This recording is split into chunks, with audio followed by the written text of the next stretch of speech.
Pai, do Filho e do Espírito Santo. Amém. Vinde, Espírito Santo, enchei os corações dos vossos fiéis e acendei neles o fogo do vosso amor. Enviai o vosso Espírito e tudo será criado, e renovareis a face da terra. Oremos. Deus, que instruís os corações dos vossos fiéis com a luz do Espírito Santo, fazei que apreciemos retamente todas as coisas, segundo o mesmo Espírito, e gozemos sempre da sua consolação. Por Cristo Senhor nosso. Amém. Podemos sentar? Eu só vou usar o microfone, embora sejamos poucos, mas é por causa da qualidade do áudio na transmissão, tá bom?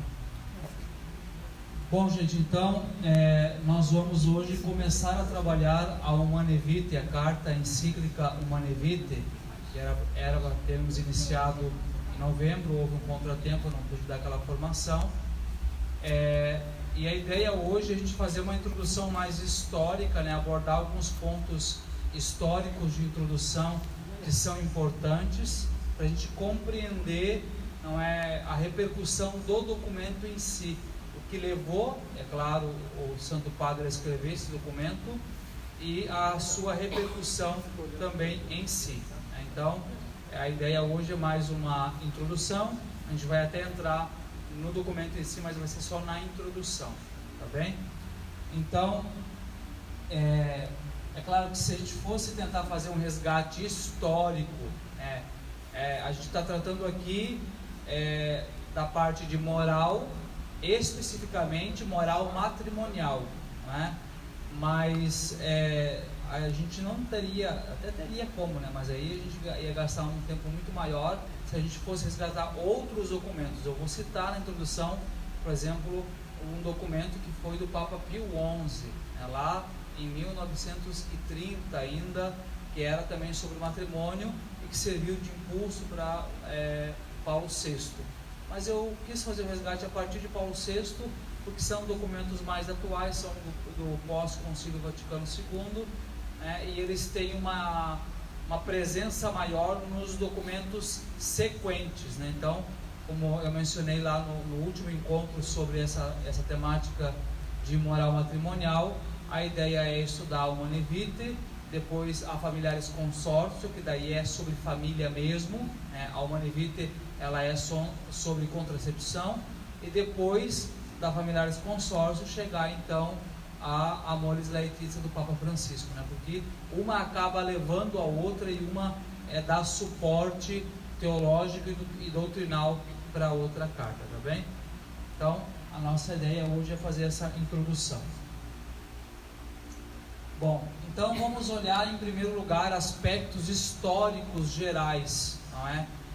Como eu mencionei,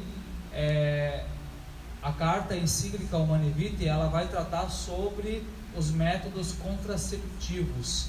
Então eu destaquei a ponto de história, a questões de história, especialmente situações que levaram, né, a se dar mais ênfase, a se tentar promover a contracepção, né? Então, em primeiro lugar, a carta encíclica ela foi assinada em 1968, dia 25 de julho, dia de Santiago Maior, de 1968.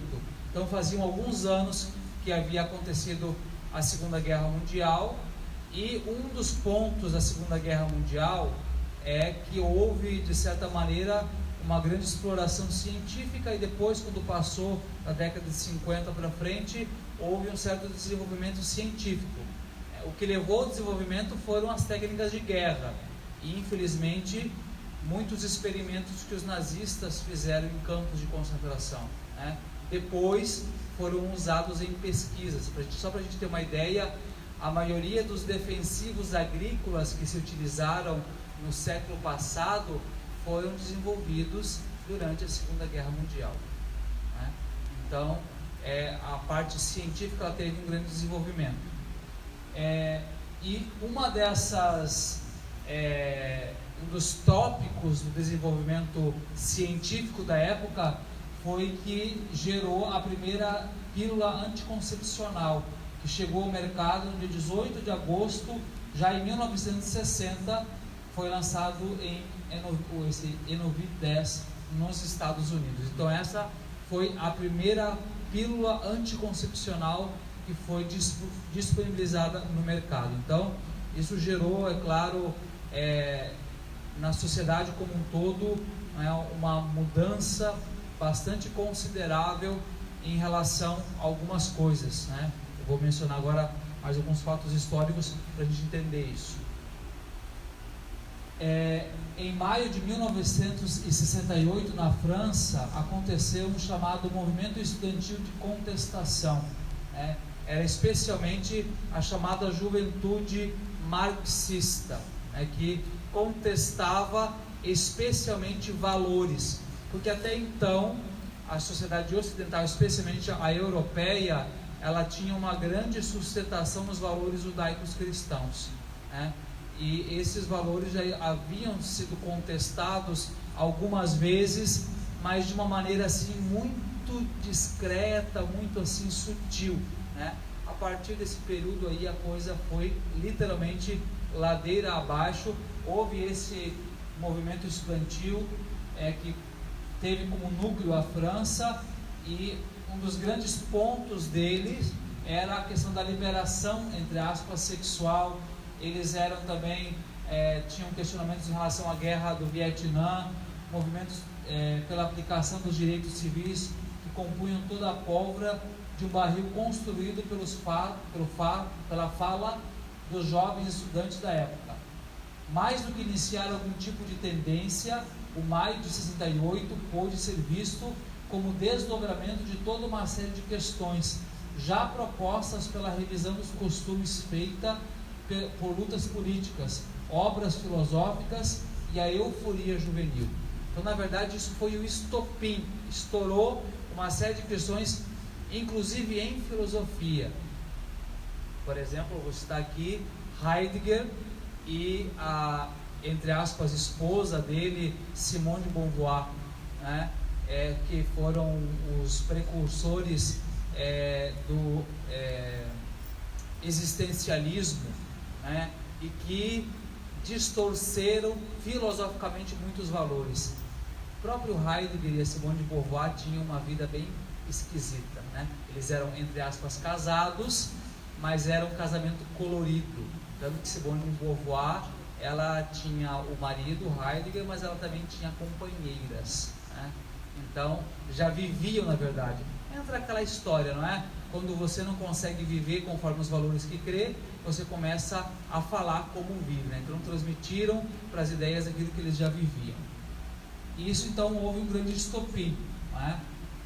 Uma prova disso, um ano depois, aconteceu o famoso, né, Festival de Música de Woodstock, né, que foi em 69, nos Estados Unidos, né, no estado de Nova York, onde as principais questões eram o uso de drogas, a libertinagem sexual e os contravalores morais, né? O lema deles: faça amor, não faça guerra.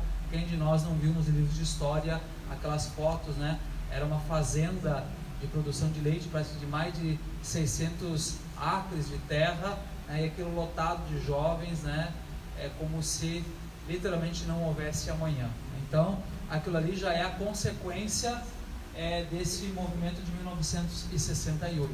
A encíclica saiu entre um momento e o outro, não é? Então a gente vê como historicamente, na história geral, como estava a situação do mundo. E é claro, ali haviam também outros burburinhos históricos, não é? Era, se não me falha, não era o final da Guerra Fria também, não é? A Alemanha vivia ainda o drama da separação. Então tem todas essas situações aí históricas, sociais, que se vivia nesse período. Agora vamos olhar alguns aspectos históricos eclesiais, né, dentro da igreja, né? Nós olhamos os históricos do lado de fora, vamos ver como estavam as coisas do lado de dentro. Bom, o primeiro impulso dado para a encíclica Humanae Vitae foi a carta encíclica Casti Connubii, foi aquela que eu mencionei no início. E é uma encíclica promulgada pelo Papa Pio XI em 31 de dezembro de 1930, que reitera a santidade do matrimônio e proíbe aos católicos o uso de qualquer forma artificial de controle de natalidade e reafirma a proibição do aborto.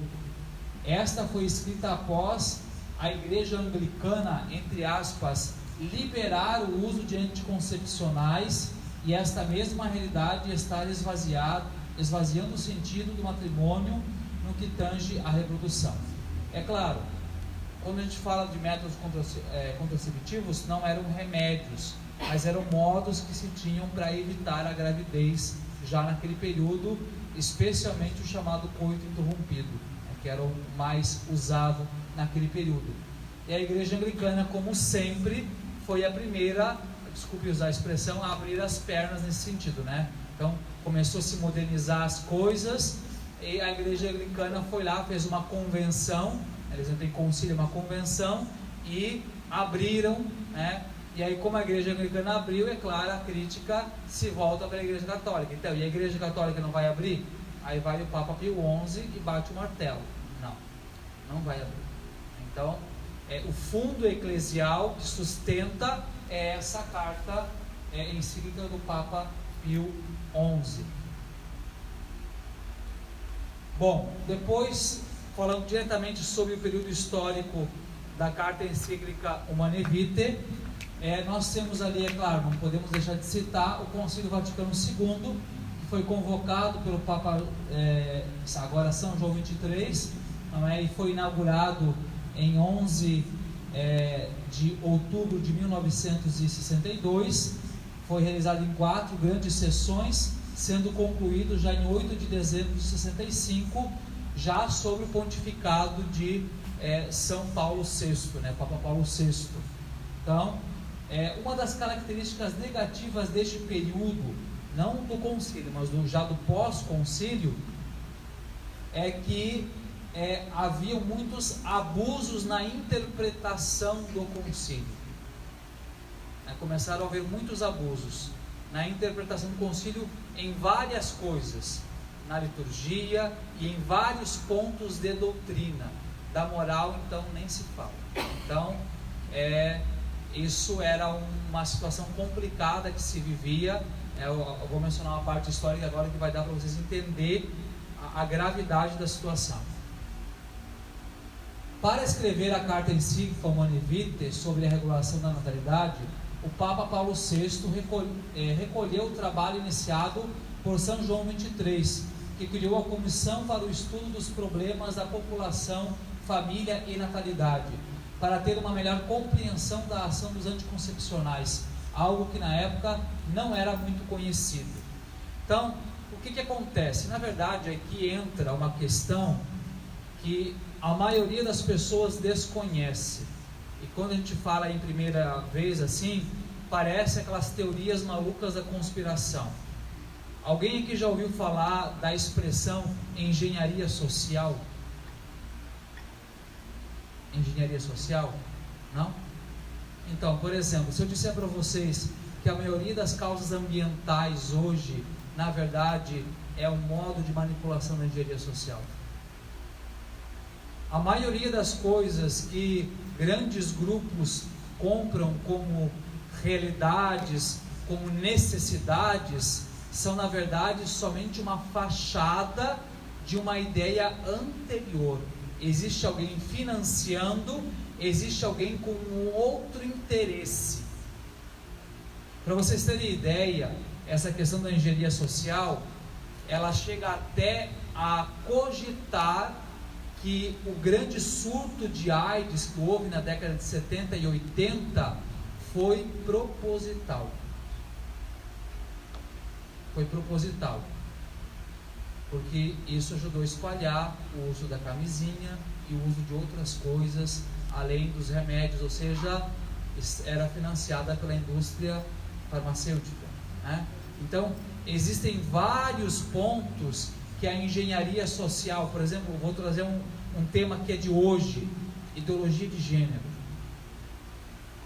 Esse pessoal que está aí falando sobre ideologia de gênero, eles na verdade são só testa de ferro de outras pessoas que estão atrás, que têm ideias, que têm necessidades ou às vezes interesses financeiros e que usam essas ideias para conseguir o seu objetivo, né? Então, nesse período histórico, essa chamada engenharia social, especialmente já em se tratando de engenharia social, normalmente sempre está enfiado no meio uma instituição chamada Rockefeller, que é financiada pela família Ford, a dona da Ford, a família que é dona do império da Ford, né? E essa família Rockefeller e a Ford, né, tinham lá seus interesses, especialmente lá um dos grandes do clã dos Rockefeller, financiaram institutos de estudos de demografia que diziam o seguinte: se não houver um controle de natalidade, em poucos anos não vai ter mais lugar no mundo para as pessoas. Só que assim, eles não compraram um instituto, eles compraram todos os que puderam. Assim, vamos ser sinceros, é que nem no Brasil os institutos de pesquisa sobre eleição, a gente sabe que são tudo comprado, né? Que eles vendem aquilo que eles querem, as pesquisas que eles fazem sobre o uso de muitas coisas é tudo manipulado, né? Então, a ideia que existia ali era, né, de espalhar que precisava haver um controle de natalidade, precisa, né, haver um controle. Só que assim, a mentira era tão absurda que o cálculo feito naquela época, né, a real população do mundo inteiro, ela caberia, se colocasse todo mundo juntinho, assim, 1 metro, tipo assim, 1 metro para um, ela caberia toda dentro da maior cidade do estado do Texas. Dentro de uma cidade. A população do mundo inteiro, é claro, de lá para cá, da década de 60 para cá, cresceu muito. Mas mesmo assim, eu acho que ela não encheria nem o estado do Rio de Janeiro, se fosse o caso. Mas assim, a gente vê como há uma manipulação. Então eles usavam isso para fortalecer a ideia do controle da natalidade. Então, o Papa João XXIII pediu esse estudo, que era na verdade um estudo sinodal dentro já do próprio concílio. Como João XXIII veio a falecer, quem levou à frente isso, até um pouquinho mais de força, foi Paulo VI, não é? E quando se encerrou o concílio, aí apresentaram para ele um relatório, não é? E é interessante que na época esse Rockefeller que eu citei para vocês, ele conseguiu comprar muitas universidades católicas de expressão da época, inclusive uma das maiores universidades católicas dos Estados Unidos, se não me falha a memória, do estado de Indiana, eu acho que nos Estados Unidos. Então conseguiu perverter a coisa de tal maneira que um dos padres, depois relatores desse documento, ele meio que deu a ideia comprada para o Papa de que os relatórios sobre demografia estavam certos. Então se vendeu, né, para muitos líderes da própria igreja que estava certo e que precisava haver um tipo de controle de natalidade, né? Então, inclusive houve uma acusação sobre o Papa, aqui ó, ia deixar para trás, né?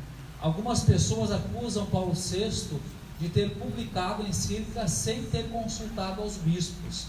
A investigação de Monsenhor Marengo, esse Monsenhor, ele conseguiu depois escrever um livro sobre a encíclica, que o ano passado ela fez 50 anos, e ele teve acesso a documentos, né, do Vaticano.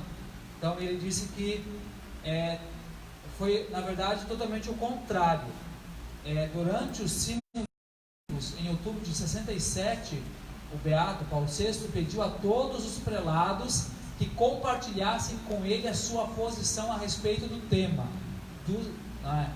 A vontade do Papa de consultar todos os membros da Assembleia Sinodal é muito importante, porque uma das acusações mais comuns depois da publicação do Humanae Vitae é que ele tomou a decisão de forma não colegial, não é? Então, eram 200 bispos que participavam do sínodo. Ele mandou a consulta para os 200, Só que dos 200, somente 26 responderam. Isso corresponde a em torno do que? De 10%, mais ou menos? Né? Não, é de 200, 13%, mais ou menos. Dentro do prazo estabelecido. Deste grupo, 19 se expressaram a favor dos anticoncepcionais e 7 apenas contra. Então, mesmo dentro desse grupo pequeno, a esmagadora maioria foi a favor. E aí eu mostro para vocês como a cabeça de muitos já estava feita, né, em relação a isso. E se destaca, né, que esses 7 pediram que o Papa reafirmasse a doutrina de Pio XI acerca da Caixa Conube. E aqui só para mencionar, né, 2 de peso que bateram o pé foi o arcebispo americano Fulton Sheen, que agora está em processo de beatificação, e o então arcebispo de Cracóvia, Karol Wojtyła, que inclusive exigiu, né, em nome do episcopado polonês, que fosse mantida a doutrina de Pio XII. Não é em vão que depois São João Paulo II é um dos grandes defensores da família, né? A Familiares Consórcio é um documento dele, né? Então, ficou essa situação, né? Então, pelos aqueles que responderam, a maioria queria que não.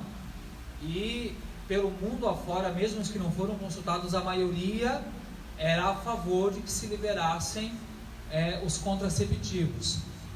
Então, Paulo VI ele publicou o Humanae Vitae 2 meses depois dos acontecimentos de maio de 68. Lembram lá daquele que eu falei, aquela revolução dos estudantes franceses, que provocaram, entre outras coisas, a revolução sexual. Como consequência da reação que recebeu a Humanae Vitae em nível mundial, inclusive importantes teólogos, vou botar aqui entre aspas, católicos, o Papa Paulo VI não voltou a escrever uma encíclica durante os 10 anos restantes do seu pontificado, que terminou em 1978. Nos 5 anos anteriores, ele havia escrito 7 encíclicas. Em 5 ele escreveu 7, em 10 mais nenhuma. De tão pesada que foi a rejeição, não é? O então secretário de Estado, o cardeal Agostino Casaroli, disse que, abre aspas, na manhã do dia 25 de julho de 1968, Paulo VI celebrou a missa do Espírito Santo, né, votiva ao Espírito Santo, pediu a luz do alto e assinou. Esta foi a sua assinatura mais difícil, uma das suas assinaturas mais gloriosas. Assinou a sua própria paixão. Inclusive, alguns relatam que ele, quando recebeu o relatório no dia anterior, no dia 24, ele teria passado a noite inteira rezando, pedindo a Deus que iluminasse se ele devia ou não assinar. Por quê? Porque o outro grupo, né, financiado, eles não só fizeram um relatório do sínodo, eles entregaram uma encíclica pronta e disseram que era para o Papa assinar aquela. Só que ele se recusou e escreveu, né, um documento afirmando aquilo que era a doutrina da igreja, né? E houve de fato uma rejeição. Muitos dizem que Paulo VI, um dos motivos que fez com que ele viesse a falecer foi como se ele tivesse, como é que eu posso dizer, somatizou todo o sofrimento que ele viveu, né? E parece que ele teria tido um câncer no estômago, não se sabe direito, né? Mas que isso possivelmente foi uma consequência de todo o sofrimento que ele teve, né, por causa da Humanae Vitae, né?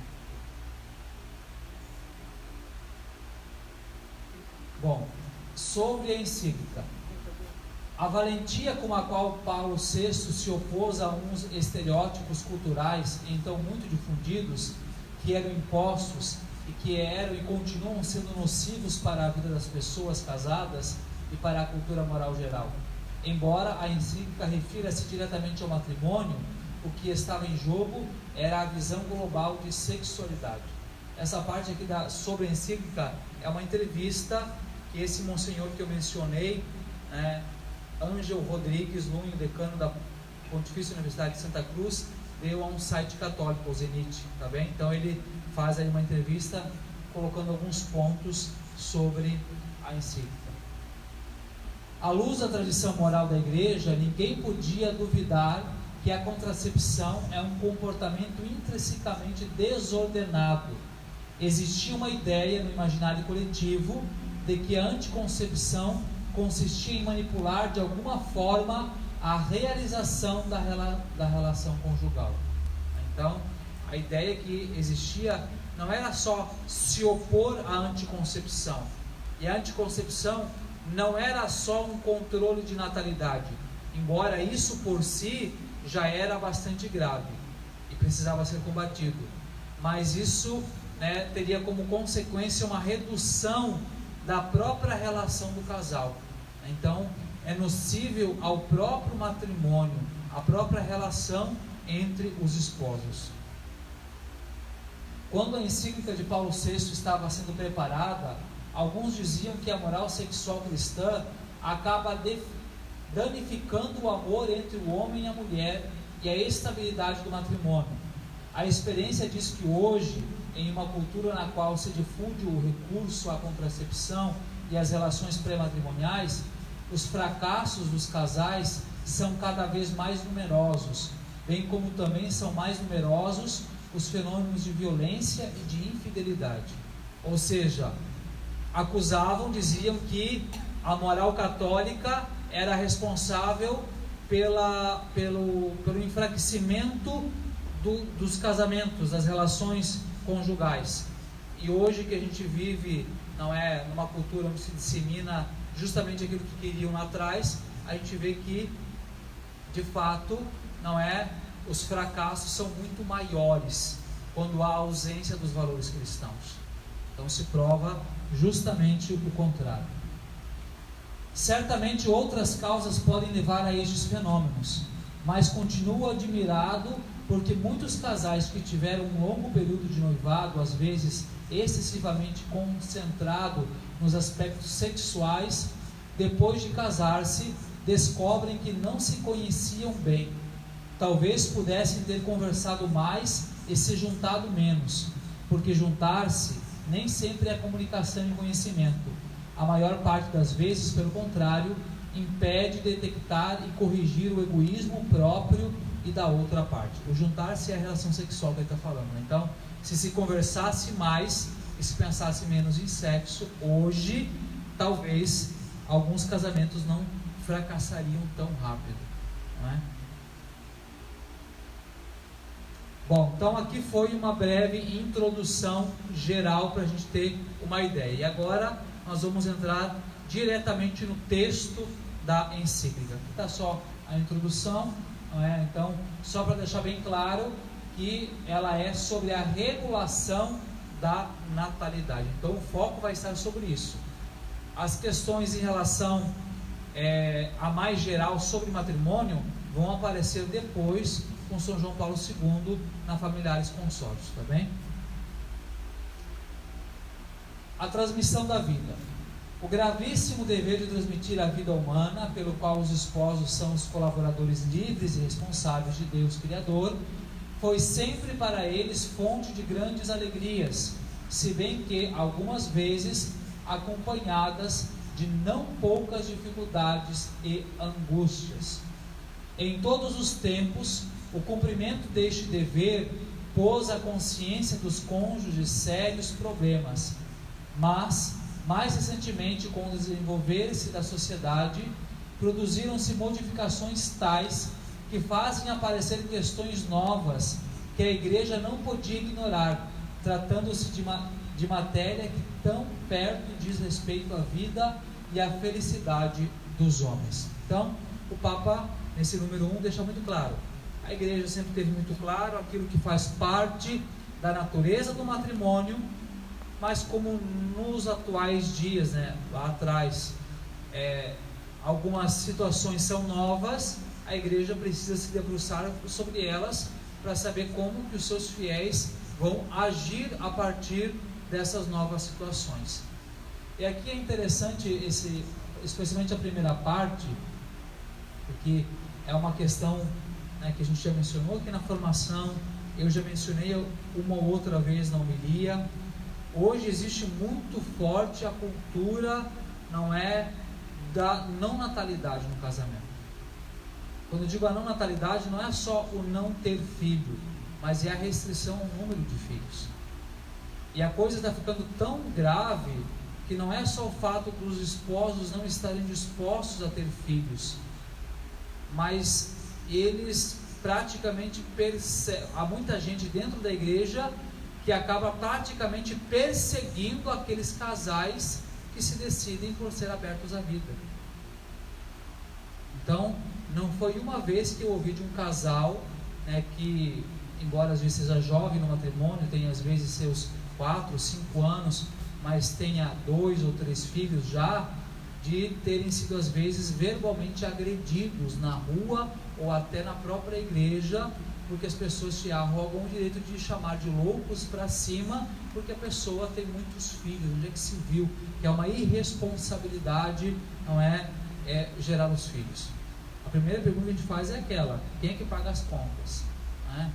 Eu acho que são os pais. Então, se eles decidiram estar abertos totalmente à vida e gerar tantos filhos quanto Deus o quer, pronto, né? Mas aqui também entra uma questão que é muito discutida hoje, especialmente quando se tenta limitar demais o número de filhos, é porque se compreende ou se pensa que precisa se dar aos filhos tudo. Enquanto, se a gente olha para trás, as famílias numerosas antigas se dava o que era o básico e o necessário, ou seja, comida e roupa. E roupa era assim: não serve para um, vai para o próximo, não é? E ninguém perdeu os pés por usar o sapato que era do outro, ninguém perdeu as pernas por usar a calça que era do outro, ninguém perdeu o tronco por usar a camisa que era do outro, não é? Então também é um pouquinho de um fruto de uma cultura materialista. Tem que dar tudo para o filho, tem que dar tudo. Ou às vezes porque se pensa muito num conforto pessoal. Não, porque eu quero viajar, porque eu quero ter isso, eu quero ter aquele conforto, eu quero ter um carro de luxo, e se eu tiver filhos eu não posso ter um carro de luxo, eu vou ter que me contentar com um carro popular, não é? Então é uma série de coisas. Eu já acho que até mencionei isso uma vez. Eu tenho uma situação na minha família de um primo. Ele é irmão, né, de 4, são 5 nessa família. E ele, desde que se casou, né, e acho que só também se casou porque era na igreja luterana, se fosse na católica ia barrear o casamento, porque ele desde sempre deixou bem claro que queria ter filho. Ele só queria casar para ter esposa, mas ele queria aproveitar a vida, viajar, conhecer o mundo. Ele viajou e conheceu o estado do Rio Grande do Sul porque ele trabalhou numa empresa que montava móveis no estado, mas ele nunca viajou para o exterior, nunca viajou nem para outro lugar do Brasil para curtir as férias com a esposa. E a esposa sempre quis ter filhos, e agora que ele se arrependeu, ela já não pode mais. Então, assim, eu estou trazendo esse exemplo para mostrar como o materialismo, ele também causa um dano muito grande, né, na vivência daquilo que realmente importa. E é também a consciência de sacrifício. Vamos trazer um exemplo positivo, né? Os pais de Santa Teresinha do Menino Jesus, São Carlos Marritã e a esposa, eu não lembro agora o nome, mas eles tiveram, eu acho que foram 9 filhos. E, se não me falha a memória, os que não morreram na juventude ou criança, elas foram freiras e eles padres, eu acho, uma coisa assim, não lembro. Mas eu sei que quando a filha mais nova, porque o pai de Santa Teresinha ficou viúvo, ficou só a irmã Celina, né, depois se tornou irmã também Celina. Quando ela disse para o pai que queria ir para o convento, dizem que as preces do pai dela foi a seguinte: obrigado, meu Deus, porque me pedistes tudo. E todos os filhos já não estavam mais com ele, ou já tinham falecido, ou tinham se tornado religiosas. Então, olha a compreensão. Ele era viúvo, já não tinha mais esposa, mas mesmo assim, soube entregar tudo a Deus. E a gente às vezes vê que o egoísmo é tão grande que quando se trata de vocação, bonito é padre filho do vizinho, padre filho meu não. Porque eu quero ter neto, porque não sei o que lá, não sei o que lá. enfim, às vezes a vontade de responder: por que não teve mais filho então? Se tivesse tido uns 5, 6 filhos, podia ter bastante neto, ia poder uma filha para o convento e um filho ser padre, ia ter neto para dar e vender, né? Mas aí a gente vê como o egoísmo, ele vai tendo frutos assim, em cascata, diríamos assim, que são muito prejudiciais. Vamos lá. Visão nova do problema. As mudanças que se verificam foram efetivamente notáveis e de vários gêneros. Trata-se, antes de mais, do rápido desenvolvimento demográfico. Muitos são os que manifestam o receio de que a população mundial cresça mais rapidamente do que os recursos à sua disposição, como crescente angústia de tantas famílias e de povos em vias de desenvolvimento. De tal modo que é grande a tentação das autoridades de contrapor a este perigo medidas radicais. Depois, as condições de trabalho e de habitação, do mesmo modo que as novas exigências, tanto no campo econômico como no da educação, não raro tornam hoje difícil manter convenientemente um número elevado de filhos. Então o Papa enumera: olha, há essa preocupação, há esse comentário sobre tudo isso, né? É difícil manter filhos, a questão da habitação, não vai ter condições, né? Então são essas as condições que levam a igreja a pensar e se pronunciar acerca disso. O novo estado das coisas faz surgir novos quesitos. Assim, dadas as condições da vida odierna e dado o significado que têm as relações conjugais para a harmonia entre os esposos e para a sua fidelidade mútua, não estaria indicada uma revisão das normas éticas vigentes até agora, sobretudo se tem em consideração que elas não podem ser observadas sem sacrifícios, por vezes heróicos. Então o Papa deixa muito claro que existe essa nova condição, mas é importante lembrar que elas podem ser observadas, mesmo que isso exija um certo heroísmo das pessoas, não é? Ou seja, a capacidade de ser generoso, de dar além do mínimo necessário. E se a gente parar para pensar, cada vez mais, no âmbito geral, nem é só na questão do matrimônio, no âmbito geral, o cristão cada vez mais está se acostumando a dar somente o mínimo necessário. Isso eu já mencionei também em homilia aqui. Eu não consigo entender como é que uma paróquia que só na matriz, nas 2 missas dominicais, entre a da manhã e a da noite, tranquilamente tem 1000 pessoas, tranquilamente entre as 2 missas 1000 pessoas, e os membros de pastorais às vezes têm que se desdobrar em 3, 4 pastorais para fazer elas andar, porque as pessoas se contentam em oferecer o 3º mandamento e basta, e o resto fica para trás, né? Então isso fica muito, quanto mais quando é uma coisa que exige cortar da própria carne, né? Mais ainda, estendendo o chamado princípio de totalidade a este campo, não se poderia admitir que a intenção de uma fecundidade menos exuberante, mas mais racionalizada, transforma a intervenção materialmente esterilizaste num sensato e legítimo controle do nascimento? Por outras palavras, não se poderia admitir que a fecundidade procriadora pertence ao conjunto da vida conjugal mais do que a cada um dos seus atos? Pergunta-se também se, dado o sentido de responsabilidade mais desenvolvido do homem moderno, não chegou para ele o momento de confiar à sua razão e à sua vontade, mais do que aos ritmos biológicos do seu organismo, a tarefa de transmitir a vida? Então o Papa ele vai aos poucos minando os argumentos que se colocam contra, não é, essa abertura à vida. Ele colocou assim: não precisa mais velocidade.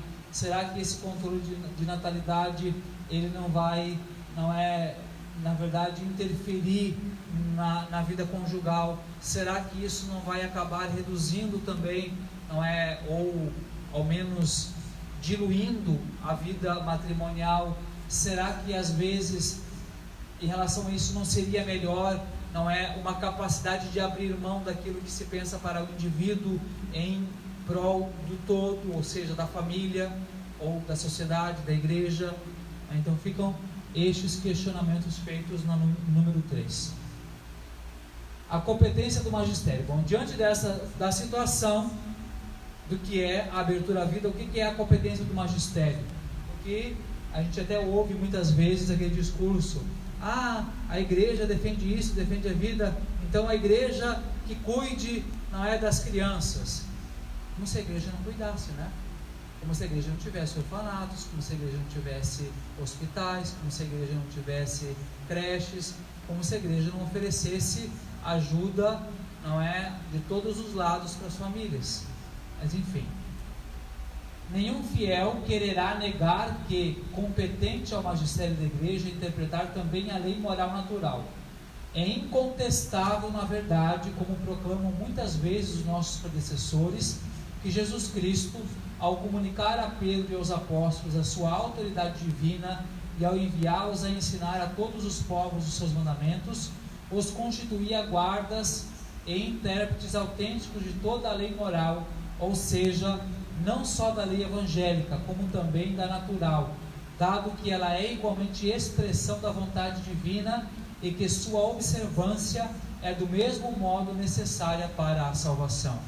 Ou seja, a igreja deve sim cuidar não somente da doutrina, mas também da parte moral, ou seja, dos costumes, do como se vive, até mesmo porque a doutrina, ela faz sentido porque ela precisa ser aplicada à vida, e o modo como a gente vive, então é a moral, na verdade, é a doutrina vivida, né? Então não tem como você separar uma coisa de outra. Em conformidade com esta missão, com essa sua missão, a igreja apresentou sempre a mais ampla e mais amplamente em tempos recentes um ensino coerente tanto acerca da natureza do matrimônio como acerca do reto uso dos direitos conjugais, acerca dos deveres dos cônjuges. Então, ele mostra, é dever do magistério, a igreja sempre fez isso, nesses tempos que temos essas dificuldades, tem feito, e ele está dizendo isso por quê? Porque eu vou fazer agora com essa encíclica, né? Então, se estão tentando calar, eu vou falar o que precisa ser falado. Estudos especiais. A consciência desta mesma missão levou-nos a confirmar e ampliar a comissão de estudos que o nosso predecessor, o venerável, em venerável memória, João XXIII, tinha constituído em março de 63. Essa comissão, que incluía também alguns casais de esposos, além de muitos estudiosos de várias matérias pertinentes, tinha por finalidade, primeiro, recolher opiniões sobre os novos problemas respeitantes à vida conjugal e, em particular, a regulação da natalidade, e depois fornecer os elementos oportunos de informação para que o magistério pudesse dar uma resposta adequada à expectativa não só dos fiéis, mas mesmo da opinião pública mundial. Então, ele está dizendo, o que eu vou publicar aqui não é, foi feito o estudo, se colocou a situação e agora a igreja vai se pronunciar. A resposta do magistério. As conclusões a que tinha chegado a comissão não podiam, contudo, ser consideradas por nós como definitivas. Essa fala aqui é forte, por quê? Porque ele está, lembra que eu falei no início? Uma comissão sabotou, apresentou um relatório, assina aqui embaixo, o Papa, ele disse, olha, isso é um relatório, mas não é definitivo. O que o Papa fez? Isso aqui não é doutrina, vai para o lado. Não quero.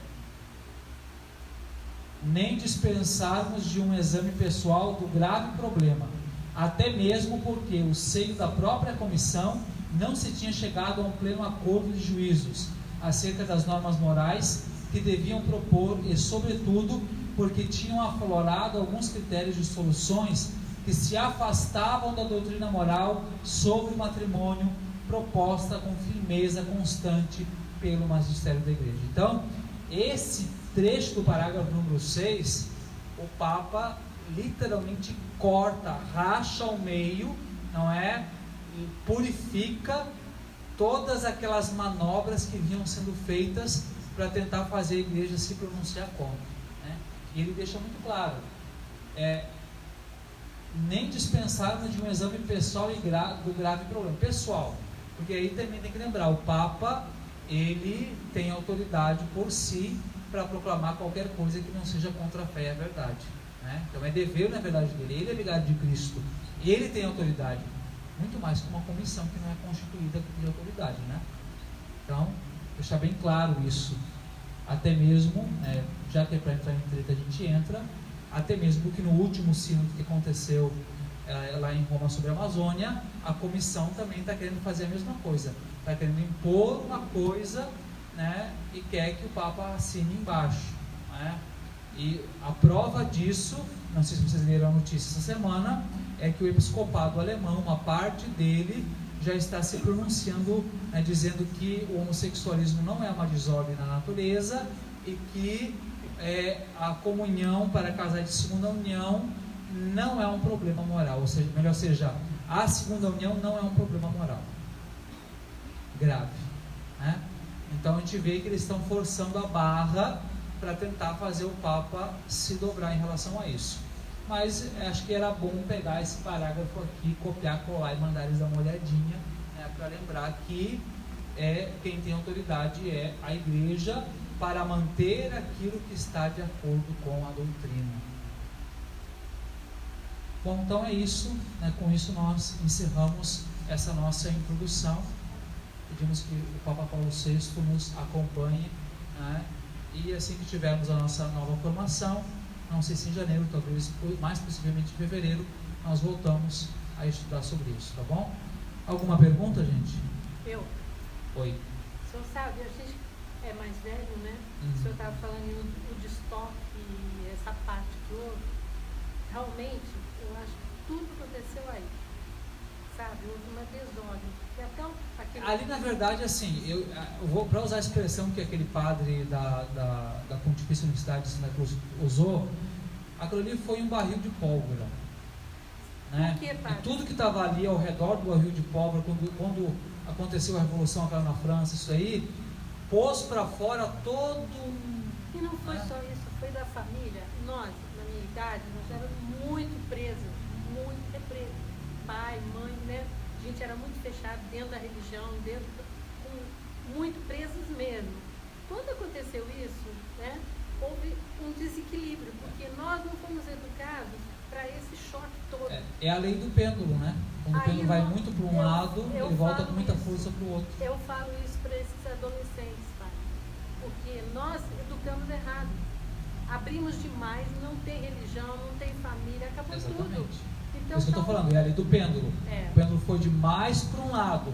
Quando ele volta com muita força para o outro, né? Então, se houve um rigor exagerado de um lado, aí quando se soltou com muita força de volta, e aí e a tendência agora é que se tente fazer um rigorismo. Então, assim, as pessoas não conseguem botar na cabeça que o que vale é o princípio de Aristóteles, in media virtum, a virtude está no meio. Exato. E nós não temos filhos, né? Mas não foi opção nossa. Sim. Até que eu tinha medo, porque eu tinha muitos problemas na minha família, então eu ficava muito apreensiva de como educar.